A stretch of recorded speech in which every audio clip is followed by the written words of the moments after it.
এই সংসারে সব থেকে ভয়ানক এবং গভীর অন্ধকার কোনটা?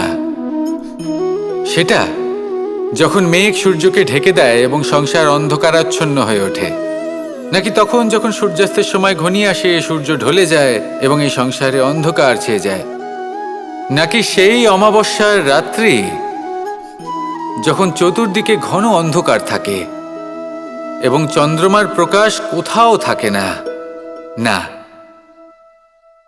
এই সংসারে সব থেকে বেশি ভয়ানক অন্ধকার হলো মানসিকতার অন্ধকার। মানসিকতা খুব গভীর একটা বিষয়।